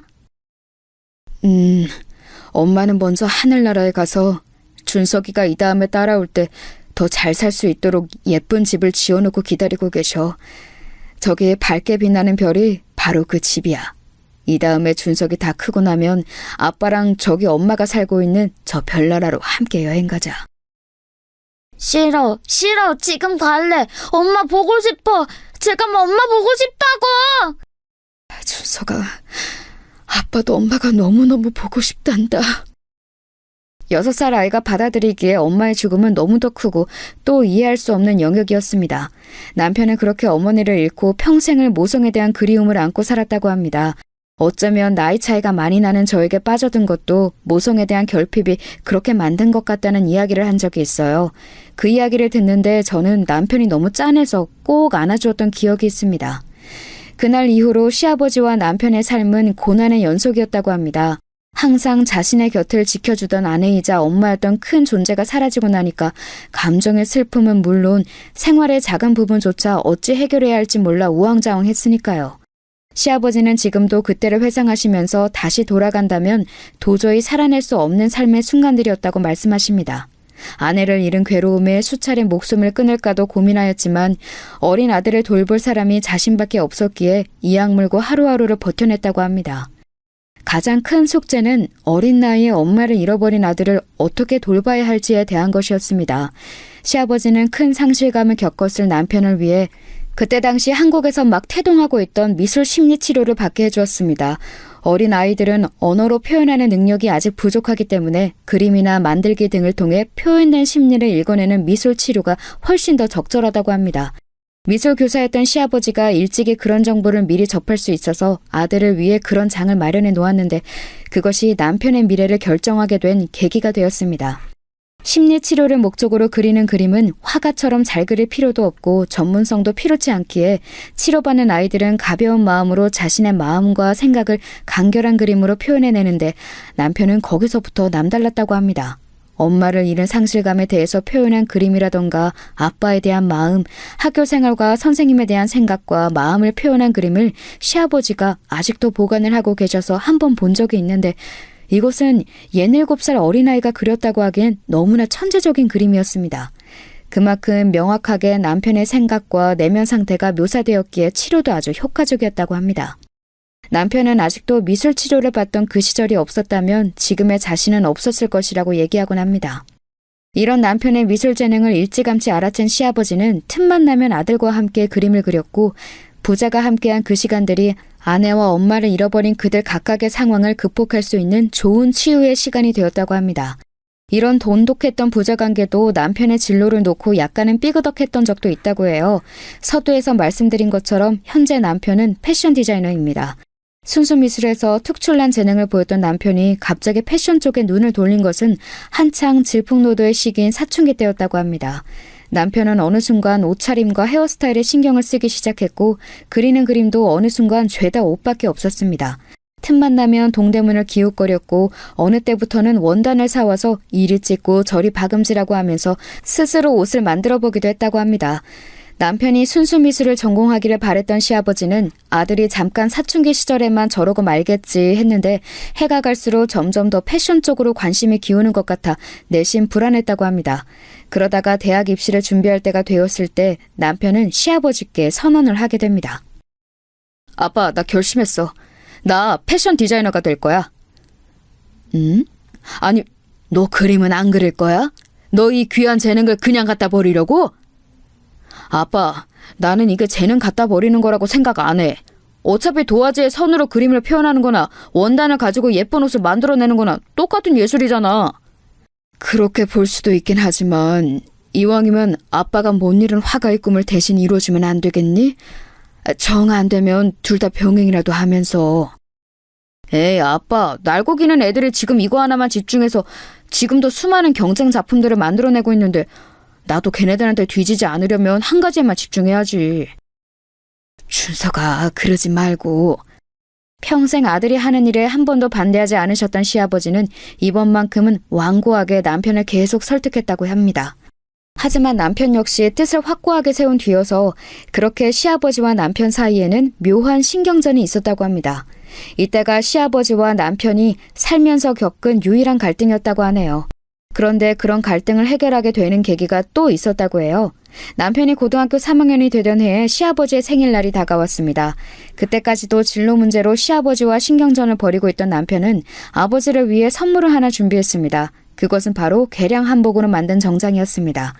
개량 한복 자체도 굉장한 패션 센스가 있어야 만들 수 있는 건데 그걸 서양식 정장과 접목해서 만든다는 것은 웬만한 재능이 있지 않고서는 불가능한 일이었습니다. 아니, 이게 웬 거냐? 네가 직접 만든 거야? 아빠. 아빠도 학교에서 가끔 양복 입을 일 있잖아. 그때 한 번씩 이거 입어. 남편이 만든 개량 한복 정장이 너무나 고퀄리티여서 시아버지는 많이 놀라셨다고 합니다. 그리고 그걸 학교에 한번 입고 간 날 동료 선생님들과 학생들의 폭발적인 반응에 시아버지는 생각을 달리하셨다고 합니다. 준서가 내가 졌다. 네 말대로 그림을 그리는 것이나 옷을 만드는 것이나 똑같은 예술 분야이고 이쪽 분야에도 이렇게 재능이 넘치는데 그 부분을 내가 가로막아선 안 되겠다는 생각이 드는구나. 하고 싶은 패션 디자인 공부 마음껏 해보거라. 진짜야, 아빠? 고마워. 나 진짜 아빠 실망시키지 않을게. 그렇게 멋진 패션 디자이너로 장성한 아들의 결혼 소식을 들었을 때 시아버지는 벅찬 마음을 감출 수 없었다고 합니다. 엄마 없이 호라비의 몸으로 키웠는데도 너무나 늠름하게 잘 자라준 아들과 그 아들의 아내가 되기로 결심한 제게 고마운 마음이 합쳐져서 더욱 그랬다고 합니다. 결혼식 날 하염없이 우시던 시아버지의 모습은 아직도 잊혀지지가 않습니다. 고맙다, 아가. 고마워. 시아버지는 제 손을 꼭 붙잡고 연신 고맙다는 말을 하셨습니다. 저도 감사해요, 아버님. 저희 정말 행복하게 잘 살게요. 저도 시아버지의 진심이 전해져서 함께 눈물을 흘렸습니다. 제 친구들은 제가 영원히 시집을 안 가고 싱글로 늙어 죽을 줄 알았는데 6살 연하의 훤칠한 훈남을 남편으로 맞이하니까 놀라움과 부러움을 감추지 못했습니다. 그렇게 많은 이들의 축복 속에 치러진 결혼식은 무사히 막을 내렸습니다. 저희의 결혼과 동시에 시아버지의 인생에도 큰 변화가 다가왔습니다. 바로 오랫동안 재직하셨던 교사를 은퇴할 정년이 다가온 것인데요. 시아버지 개인에게 있어서는 자녀의 결혼과 직업의 은퇴라는 큰 변화를 한 시기에 다 맞이하게 되어서 시아버지 당신께서 나중에 회상하시길 말년의 질풍노도의 시기를 다시 한번 겪는 것 같았다고 하셨습니다. 아버님, 은퇴하시고 제일 하시고 싶은 일이 있나요? 나는 있지. 은퇴하며 꼭 세계의 유명한 미술관들을 다 돌아다니면서 살고 싶어. 늙어서 주책일지 모르겠지만 유럽에 가서는 나도 젊은이들 따라서 벽화도 한번 그려보고 싶고 준석이 키우느라 언제고 가야지 계획만 세우고 있다가 세월이 이렇게 흘려버렸구나. 이제야말로 진짜 미루지 말고 한 몇 년간 나갔다 오고 싶어. 너무 좋은 생각이에요, 아버님. 저희가 보내드릴 테니까 편하게 다녀오세요. 아니다. 나는 내 돈으로 다녀올 거야. 그동안 조금 모아놓았던 돈들이랑 이번에 새로 구한 일로 얼마간 모으면 금방 마련될 거다. 네? 일이라뇨? 이제 막 은퇴하셨는데 무슨 일을 또요? 그게 말이지. 시아버지는 은퇴하며 꼭 해보고 싶은 일이 미술관 세계여행 말고 하나가 더 있다고 하셨는데 그것은 다소 뜬금없게도 건물 경비 관리자 일을 해보시고 싶다고 했습니다. 흔히 우리가 알고 있는 그 경비 아저씨 말이에요. 경비라니요? 아니 아버님, 그 일은 계속 밤도 새야 하고 요즘은 인식이 좀 나아졌다고 하지만 아직까지도 갑질을 하는 곳이 많다고 하던데 왜 하필 그런 험한 일을요? 그건 말이지. 시아버지는 계속 말씀을 이어나갔습니다. 시아버지가 찢어지게 가난하던 초등학교 시절 그림은 너무 그리고 싶은데 물감도 붓고 심지어 연필도 없던 그 시절에 방과 후면 몰래 미술실에 숨어 들어가서 거기 있는 재료를 조금씩 가져다가 그림 연습을 했다고 합니다. 하루는 그날도 어김없이 미술실에 몰래 들어가서 재료를 가지고 오던 중이었는데 그만 순찰을 돌던 학교 경비 아저씨한테 딱 걸리고 만 것입니다. 이놈, 너 잘 걸렸다. 도둑질이 얼마나 무거운 죄인지 알지? 너 이놈, 이리 따라오거라. 경비 아저씨는 무섭게 시아버지를 초소 안으로 끌고 가서 무릎을 꿇리고 말했습니다. 너 여기 꼼짝 말고 있어. 경찰 아저씨 불러올 테니까. 이름 얼굴 다 알고 있으니까 도망갈 생각 말고. 아저씨 잘못했어요. 제가 잘못했어요. 한 번만 용서해 주세요. 이렇게 용서를 빌 일이었으면 애초에 저지르지 말아야지. 그림이 너무 그리고 싶어서 그랬어요. 그림이 너무 그리고 싶었다고요. 시아버지는 닭똥 같은 눈물을 흘리며 경비 아저씨에게 자초지종을 얘기했습니다. 그림이 너무 그리고 싶은데 가난해서 연필 살 돈도 없고 그래서 방법을 궁리하다가 미술실 재료를 가져다 쓰면 티도 안 날 것 같고 그래서 저질렀다고 하면서요. 사정을 들은 경비 아저씨는 혀를 차면서 이야기했습니다. 아무리 그래도 학교 비품을 도둑질하며 쓰나. 다시는 안 그럴게요. 한 번만 용서해 주세요, 아저씨. 경비 아저씨는 잠시 고민을 하더니 얘기했습니다. 잘 듣거라. 지금부터 하는 이야기는 너랑 나만의 비밀이다. 알겠지? 시아버지는 눈물을 닦으며 말없이 고개를 끄덕였습니다. 안 그래도 마침 미술실에서 쓰고 남은 버릴 재료들을 소각장에 가져갈 일이 있어서 가던 중에 니놈을 만난 거다. 그 재료들을 다 모아서 물감을 일일이 쫙쫙 쥐어 짜내고 쓰다 버린 붓들은 조금만 재정비하면 그림 연습하기에는 부족함이 없을 게다. 내가 그런 것들은 따로 빼놓을 테니 너는 이제부터 비품 도둑질 하지 말고 나한테 와서 받아가도록 해. 5학년 3반 김성찬. 니놈 그림 잘 그리는 건 전교에 다 소문이 나서 이 아저씨도 다 알고 있을 정도니까. 이 아저씨는 이렇게 그림 잘 그리는 김성찬이가 좀도둑이 되는 걸 보고 싶진 않다. 미래의 훌륭한 화가가 될 놈이 도둑질이나 해서야 되겠어? 아저씨, 감사해요. 하마터면 경찰서에 붙잡혀갈 뻔한 시아버지가 경비 아저씨의 너그러운 마음 덕분에 구제받고 난 뒤에는 신기하게도 재료 걱정할 필요 없이 졸업할 때까지 풍부한 재료로 그림 연습을 했다고 합니다. 경비 아저씨는 분명히 남은 찌꺼기 재료와 쓰다가 버릴 때가 다 된 붓들을 모아놓겠다고 했는데 항상 경비실에 가서 받는 재료는 새 것이라고 해도 무방할 좋은 재료들이었습니다. 나중에 시아버지가 졸업을 하고 한참이 지나서야 알게 된 사실인데 그 재료들은 경비 아저씨가 항상 새 것으로 사다가 준비해 놓은 재료들이었습니다. 너무 새 것이면 티가 날까봐 경비 아저씨가 조금씩 물감을 짜내고 붓을 몇 번 쓰고 하는 식으로 밑작업을 해놓으셨다고 합니다. 중학생이 되고 한참 지난 어느 해의 스승의 날, 시아버지는 그 초등학교를 방문했다가 더 이상 그 경비 아저씨가 근무하지 않게 되었다는 사실을 알고서는 행정실에 가서 급하게 아저씨의 행방을 물었습니다. 여기 계시던 경비 아저씨 어디 가셨어요? 키 크고 하얀 머리 하신 박씨 아저씨 말이에요. 너가 성찬이구나. 이리 와보거라. 행정실에 있던 직원 아줌마는 다급해하던 저를 자리로 부르더니 서랍을 열어서 고급 화구 세트를 꺼내놓았습니다.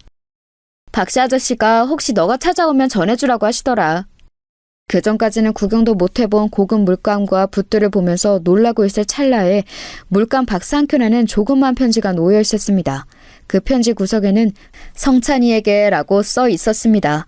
시아버지는 그걸 보자마자 황급히 꺼내서 펼쳐들었습니다. 거기에는 박씨 아저씨가 써내려간 장문의 편지가 있었습니다. 성찬이에게 건방진 좀도둑놈 성찬아, 이렇게 인사도 못하고 떠나게 되어 아쉬운 마음 편지로 전한다. 아저씨는 건강이 많이 안 좋아져서 고향집으로 내려가서 좀 쉬기로 했다. 건강해지면 다시 올라갈 테니 애써 찾지 말거라. 어떻게 중학교 올라가서는 좀 살만하냐? 또 미술실 기웃거리면서 좀도둑질하고 있는 건 아니지? 내가 네 놈 보면 먼저 간 우리 손주가 생각나서 너에게 더 마음이 갔었다. 우리 손주 놈도 그림 그리는 걸 참 좋아했었지. 그 녀석이 교통사고로 비명 횡사하지만 않았어도 내가 일을 그만두고 이렇게 시골 학교에 경비를 하지는 않았을 거야. 눈치챘는지는 모르겠지만 나도 한때는 한 학교의 선생님이었단다. 아이들 잘하는 거 보는 낙으로 인생을 평화롭게 살아가던 평범한 교사였어. 은퇴를 몇 년 앞두고 있을 때쯤 학교에 놀러온 손주 녀석을 데리고 학교 앞 문방구에 군것질거리를 사주러 함께 갔다가 잠시 눈을 뗀 사이 언덕길에서 굴러내려온 큰 트럭이 손주 녀석을 치고 만 거야. 그렇게 그 녀석은 하늘나라로 갔고 나는 그 죄책감에 더 이상 학교에 남아있을 수가 없어서 퇴직을 했지. 그런데 계속 학교라는 공간에 대해 미련이 남더구나. 그래서 한적한 시골 마을의 학교를 찾아가 그곳에서 경비 일을 하면서 아이들을 돌보는 일이라도 해야겠다는 생각이 들었어. 학교라는 공간에 대한 그리움과 손주를 지키지 못했던 과거를 속죄하는 의미에서 말이야. 그렇게 찾은 곳이 이곳이다. 이곳에 온 지 얼마 안 되었을 때 너랑 딱 마주치게 되었고 눈물 뚝뚝 흘리며 용서해달라고 하던 니놈 모습을 보는데 꼭 먼저 간 우리 손주놈이 떠오르더구나. 나늘 하늘님이 나를 이곳에 이끈 이유가 있다고 생각한다. 부디 열심히 그림을 그려서 못다 이룬 우리 손주의 꿈도 대신 이뤄주고 미처 다 속죄하지 못한 이 하레비의 남은 속죄의 목도 성찬이 네가 깨끗이 씻어주렴. 이야기가 길어졌구나. 그러면 다시 만날 날을 고대하며 이만 펜을 놓는다. 길게 써내려간 편지를 읽고 있던 시아버지의 눈에서도 수도꼭지를 튼 듯 눈물이 주르륵 흘러내렸습니다. 그것을 발견한 행정실 직원 아줌마는 황급히 달려와서 물었습니다. 얘 괜찮니? 무슨 일이야? 아저씨가... 박씨 아저씨가... 자초지종을 들은 행정실 아줌마는 이야기를 하나 더 덧붙였습니다. 그것은 앞서 말한 물감에 관한 이야기였습니다. 아이고, 그 영감님 왜 그렇게 없는 돈에도 새 물감이랑 붓을 자꾸 학교에 사오시나 했더니. 그 이야기를 들은 시아버지는 흠칫 놀라며 물었습니다. 새 물감이라뇨? 혹시 물감이요? 무슨 물감은 너 준다고 산 물감이지. 맨날 우리 손주놈 줄 물감이에요 하면서 꼭 끄라고 다니셨지 뭐냐? 네?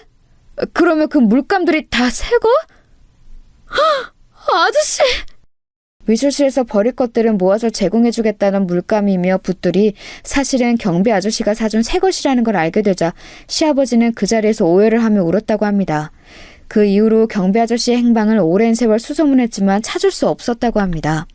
오죽하면 빨리 유명한 사람이 되어서 TV는 사랑을 싣고에 나와서 아저씨를 찾고 싶을 정도였다고 합니다. 정말 나중에 성인이 되고서도 한참 지나서야 아저씨의 친척들과 연락이 닿아서 소식을 듣게 되었는데 그때 당시 이미 학교를 떠나실 때쯤에 불치의병으로 요양을 하러 떠나신 거였고 얼마 지나지 않아 세상을 떠나셨다고 합니다. 시아버지는 그 소식을 듣고 역시 한참을 슬픔에 잠겨 지내셨다고 해요. 시아버지는 영화 파인딩 포레스터 이야기를 자주 하셨습니다.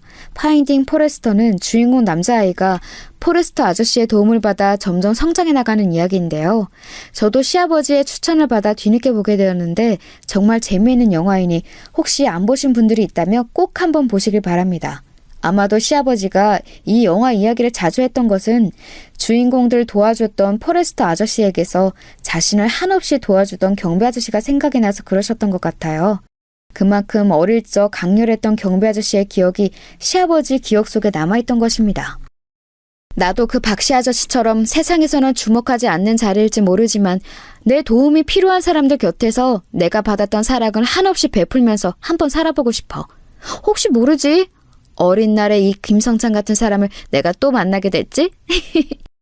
시아버지는 긴 회상을 마치며 자신이 꼭 해보고 싶었던 경비관리자 일에 대한 포부를 밝히셨습니다.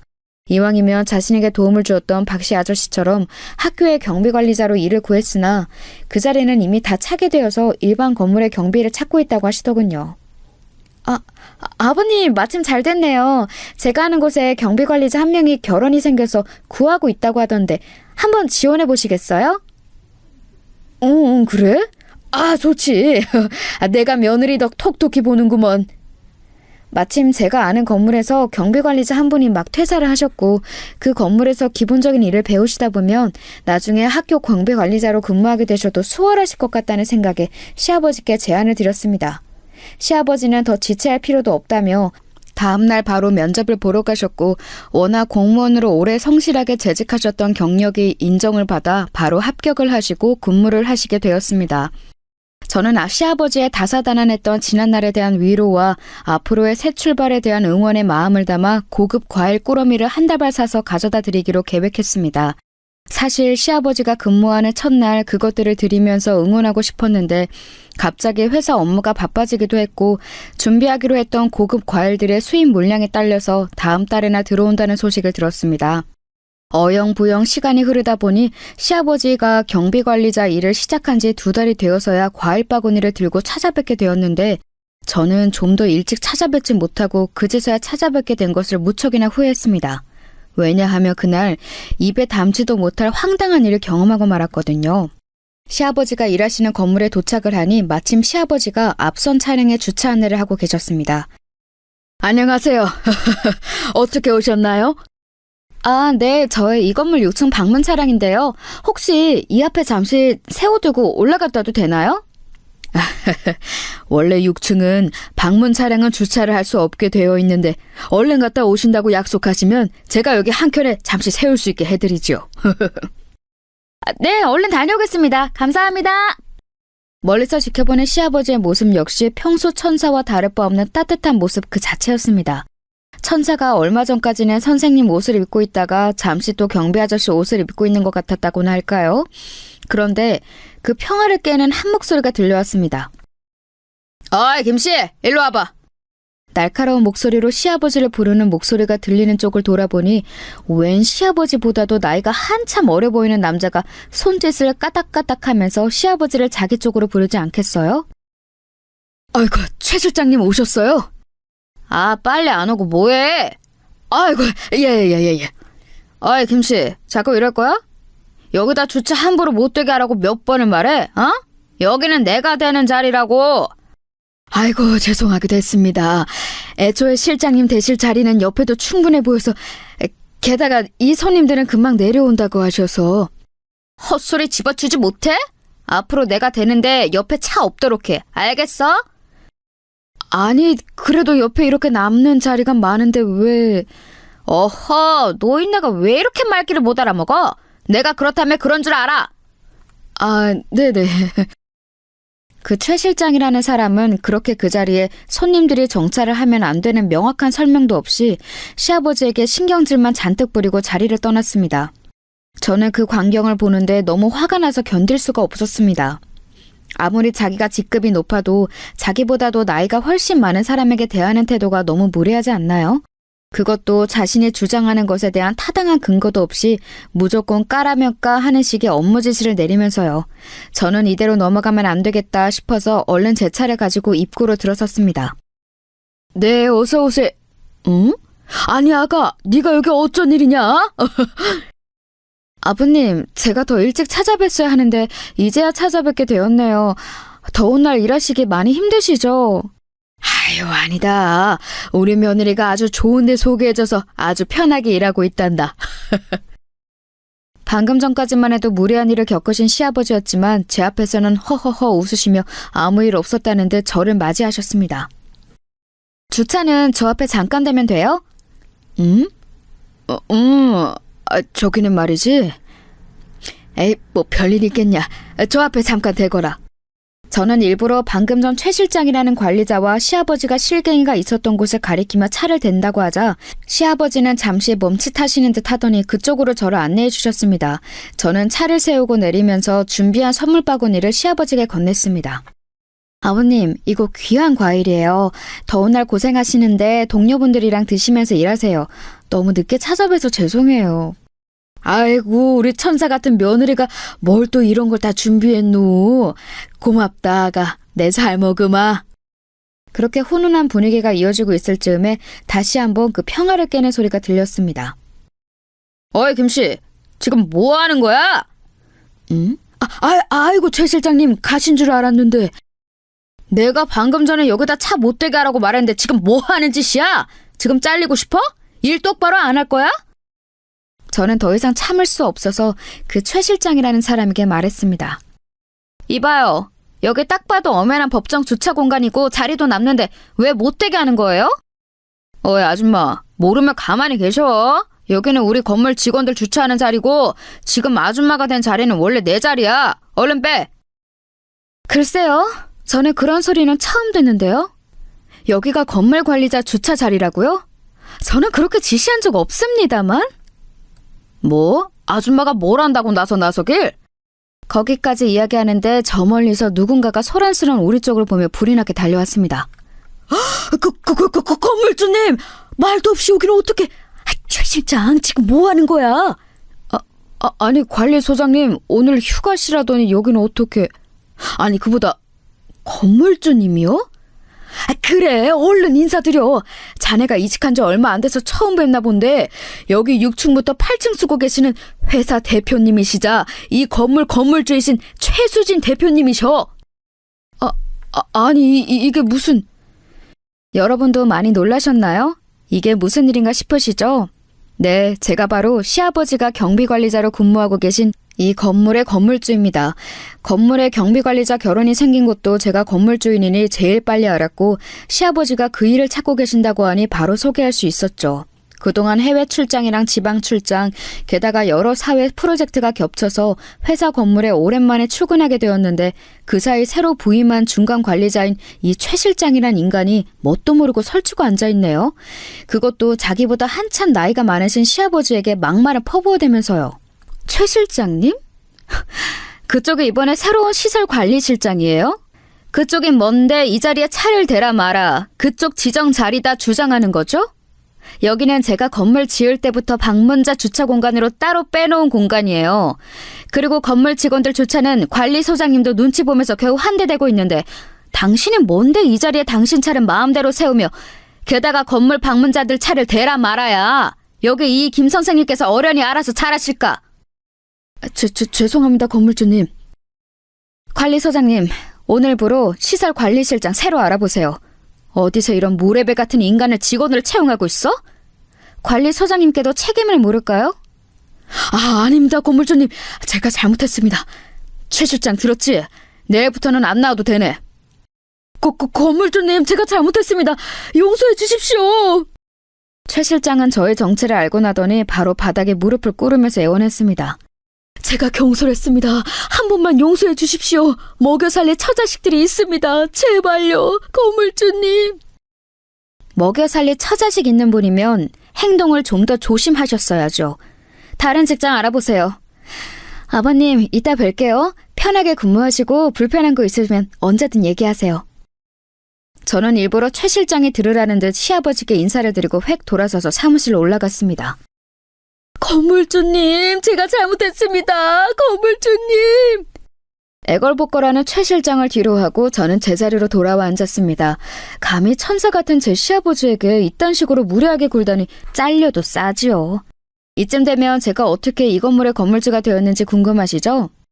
제가 운영하던 인터넷 쇼핑몰은 2010년도쯤에 방송을 한번 타면서 유명세를 타기 시작했고 저는 그 기회를 놓치지 않고 SNS 홍보에 총력을 기울였습니다. 2010년 되면은 많이들 들어보셨을 페이스북이나 인스타그램이 막 붐을 일으키던 시기였거든요. 경쟁 업체들은 홍보 채널을 어디에 주력할지 고민하고 있을 때 저는 발빠르게 시대를 잃고 이쪽에 올인을 한 것이었죠. 결과는 대성공이었습니다. 매출 곡선이 수직 상승을 했고 엄청난 영업이익을 냈습니다. 저는 거기서 그치지 않고 그것을 기반으로 과감한 부동산 투자를 감행했습니다. 몇 번의 매수와 시세 차익을 얻고 되파는 과정을 거치고 나니 어느새 자체 사옥을 가진, 그것도 관리부를 따로 둘 정도의 큰 규모의 건물을 가진 인터넷 쇼핑몰로 급성장을 해 있더군요. 이 정도 건물주면 일개 시설관리실장이 깨갱하고 무릎을 꿇을만 하죠. 제가 웬만해선 재산 자랑도 잘 안 하고 그걸 근거로 사람을 찍어 누르지도 않지만 제 가족에게까지 무례하게 구는 사람은 혼쭐을 내줘야 직성이 풀리거든요. 그래서 이번만은 못 참고 실력 행사를 좀 했습니다. 그런데 잠시 후 제 비서로부터 전화가 왔습니다. 대표님, 잠시 1층 경비 아저씨가 뵙겠다고 찾아왔는데요. 네? 얼른 안으로 모셔요. 제가 올라온 데 얼마 안 있어 시아버지가 제 사무실로 찾아오신 것입니다. 아버님, 여긴 어쩔 일로 오셨어요? 우리 아가 이렇게 늠름하게 대표 자리에 앉아있는 걸 보니 내가 다 자랑스럽구나. 내가 올라온 것은 다름이 아니고 그 최 실장 있지 않니? 아, 네, 아버님. 제가 신경 못 써드려서 죄송해요. 미리 상황 파악하고 있었어야 하는데 다시는 이런 일 없도록 할게요. 정말 죄송해요. 아니, 그게 아니고 그 최 실장을 이번 한 번만 용서해주면 어떻겠니? 네? 그게 무슨 말씀이세요? 저뿐만 아니라 아버님한테도 그렇게 몰상식하게 굴었는데 그런 인간을 용서해주자고요? 그 최 실장 아들내미가 이번에 대학을 간다는구먼. 아들 학비 보태보겠다고 이렇게 한 푼 두 푼 벌어보고자 이번에 건물 관리직으로 자리를 구했나 본데 우리가 야멸차게 잘라버리면 그 아들은 불쌍해서 어떡하누? 아니, 아버님도 참, 그건 그네들 사정이죠. 그렇게 간절한 상황이었으면 주변 사람들한테 좀 잘하던가요. 자기보다도 훨씬 나이 많은 아버님한테도 무례하게 굴고 제 정체를 알기 전까지 아줌마네 뭐네 사태질하면서 반말도 막 하고요. 그런 인간한테 자비를 베풀 필요가 있을까요? 그러지 말고 한 번만 봐줘. 이제 너랑 내 정체도 알게 되었으니 예전처럼 막대하지 못할 게다. 힘을 가진 사람이 자비를 베풀 줄 알아야 이 사회가 좀 더 아름다워지지 않겠니? 만일 오래전에 미술신 비품 훔치던 좀도둑에 불과했던 나를 용서해줬던 경비 아저씨가 없었더라면 오늘의 나도 내 아들도 없었던 것처럼 말이다. 시아버지가 이렇게까지 말씀하시는데 저는 더 거절할 수가 없었습니다. 알겠어요, 아버님. 대신에 최 실장 그 사람 한 번이라도 더 말썽 일으키면 진짜 가차없이 자를 거예요. 아셨죠? 그래, 내가 잘 타일러보마. 역시 우리 며느리가 아주 자비가 넘친단 말이야. 고마워. 자신에게 무례하게 군 사람의 선처를 부탁하는 것도 놀라운데 그 선처에 대해 오히려 자신을 고맙다고 말씀하시는 시아버지의 모습을 보면서 석가모니, 마호메트, 공자, 예수의 4대 성인에 시아버지 한 분을 더 보태서 5대 성인을 만들어야 맞지 않을까 하는 생각이 들었습니다. 그렇게 잘릴 뻔한 위기를 가까스로 모면한 최 실장은 요새 어떻게 지내냐고요? 말만 중간 관리자일 뿐 말단 경비인 시아버지에게 꼼짝을 못한다고 합니다. 시아버지를 볼 때마다 두 손을 공손하게 모으고 90도로 인사를 한다고 해요. 저도 지나가다가 그 인사하는 모습을 몇 번 목격했는데요. 볼 때마다 얼마나 통쾌한지 1.5리터 사이다를 원샷으로 들이키는 느낌이 듭니다. 이 사건이 있었던 게 벌써 1년이 지났네요. 그때부터 지금까지 하루도 쉬지 않고 성실하게 일하신 시아버지는 이제 미뤄왔던 세계 미술관 투어를 본격적으로 계획하고 계십니다. 이 여행이 끝난 뒤에는 그토록 하고 싶었던 초등학교 경비관리자 일에 다시 문을 두드려 보신다고 하네요. 저희가 돈을 좀 보태드린다고 몇 번을 말씀드렸는데도 끝끝내 온전히 자신의 돈으로 다녀오시겠다고 고집을 부리셔서 저희가 두 손 두 발 다 들었습니다. 대신 이번 가을쯤에는 뉴욕 미술관 투어를 돌고 계실 예정이라고 해서 그 일정만 저희가 돈을 보태기로 하고 저희 부부도 그때 휴가를 내서 합류하기로 했습니다. 아들이랑 꼭 해외 미술관 여행을 가보고 싶었는데 며느리까지 같이 해서 가면 너무 좋겠다며 아이처럼 좋아하셨습니다.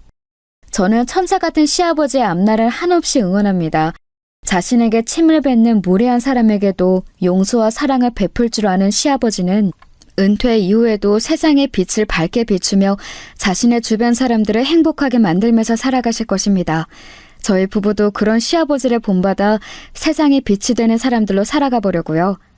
제가 준비한 사연은 여기까지입니다. 모두 좋은 하루 보내세요.